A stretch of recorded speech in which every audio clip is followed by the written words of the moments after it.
Hello বন্ধুরা, good morning. Welcome back to our channel Puja Partha creation. আশা করছি তোমরা সবাই ভালো আছো, সুস্থ আছো। আমরাও বেশ ভালো আছি, সুস্থ আছি। আমার ভিডিও যারা যেখান থেকে দেখছো তাদেরকে অনেক অনেক ভালোবাসা জানিয়ে আজকে ভিডিওটা শুরু করছি। তো বন্ধুরা, আজকে কোনো ডেলি ব্লগ নয়, আজকে একটা খুব ছোট্ট একটা ভিডিও তোমাদের কাছে শেয়ার করলাম। তো এই প্রথমবারই আমি যেটা বিড়ি কলাই বলা হয়, সেই বিড়ি কলাইয়ের ডাল দিয়ে আমি বড়ি বানাচ্ছি। আমি যেহেতু খাই না, তো আমি আমার ননদের জন্যই এইটা বানিয়েছি বড়িটা। তো চলো বড়িটা আমি কিভাবে বানাচ্ছি আর কি করছি সবই কিন্তু তোমরা দেখতে থাকো। তো বন্ধুরা, এই যে বিড়ি কলাইটা আমি আগের দিন রাতে সন্ধ্যেবেলায় ভিজিয়ে রেখেছিলাম। তো দেখো এখন খোসাগুলো কিন্তু খুব সুন্দরভাবে ছেড়ে গিয়েছে, দেখতেই পাচ্ছ। আর এভাবে কিন্তু জল দিয়ে দিয়ে কিন্তু 5 থেকে 6 বার মতো নিয়ে নিতে হবে, তাহলে যে সাদা মতন একদম কলাইটা বের হয়ে যাবে। তো সেটাই দেখো আমি করছি। তো বন্ধুরা, তোমরা চাইলে এখানে মুগ ডালের বড়ি বানাতে পারো, মুসুর ডালের বড়ি বানাতে পারো। তো চলো দেখতে থাকো ভিডিওটা। তো দেখো বন্ধুরা, খোসাগুলো সব ছেড়ে গিয়েছে। আর খোসা দিয়েও কিন্তু বড়িটা বানানো যায়, কিন্তু ওটাতে খেতে ভালো লাগবে না, বড়িটা একদম কালো হবে।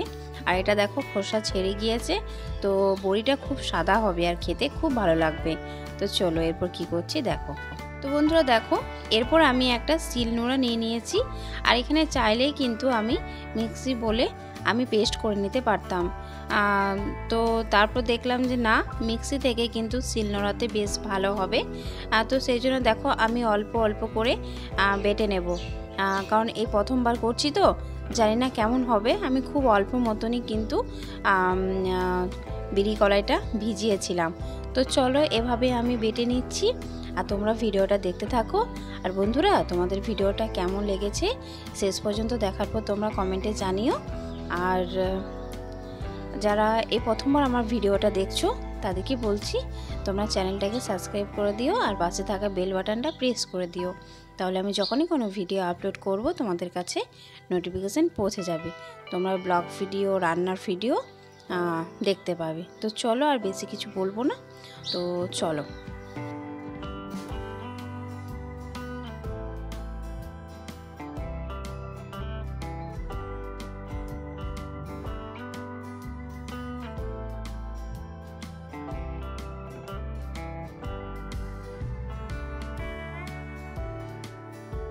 তো বন্ধুরা দেখো, আমি এখানে বেটে নিয়েছি, আর দেখতে পাচ্ছ খুব অল্প মতো হয়েছে, কারণ এই প্রথমবার আমি করছি, জানি না বড়িগুলো ফুলবে কি না। তো এখন চলো একটু ফেটে নিই, কারণ যত ফাটবো তত কিন্তু বড়িগুলা ফুলবে। তো চলো এভাবে ফেটে নিই। তো ফাটা কমপ্লিট। আর এদিকে দেখো দুটো থালা নিয়ে নিয়েছি বড় বড়। তো দেখতেই পাচ্ছ এখানে আমি এখন তেল দিয়ে দিচ্ছি থালাগুলোতে, যাতে বড়িগুলো রোদে দেওয়ার পর বড়িগুলো উঠে যায়। তেল দিলে একটু উঠে যাবে, তো সেই জন্য দেখো তেল দিয়ে দিয়েছি ভালোভাবে। দুটো থালাতেই আমি ভালোভাবে তেল বুলিয়ে দিয়েছি।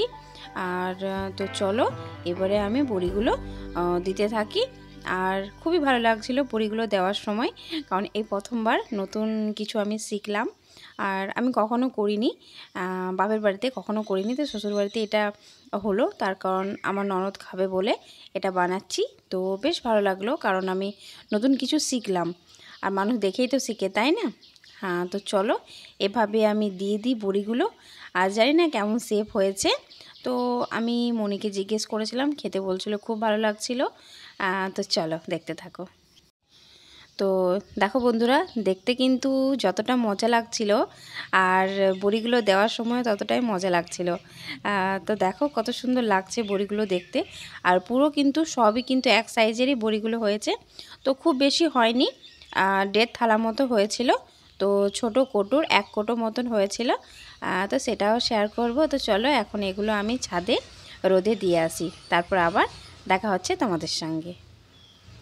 তো বন্ধুরা দেখো, এই ফাইনাল দেখো, বিকেলবেলায় আমি এগুলো কুড়িয়ে নিয়ে চলে এসেছি ছাদ থেকে।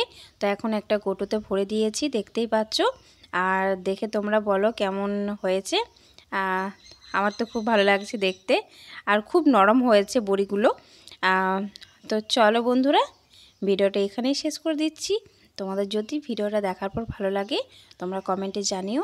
আর প্লিজ সবাইকে বলছি একটা লাইক করে দিও। তোমরা কমেন্ট করলে পড়তে খুব ভালো লাগে। আর চ্যানেলটাকে সাবস্ক্রাইব করে পাশে থেকো। তো চলো দেখা হচ্ছে আগামীকাল। টাটা।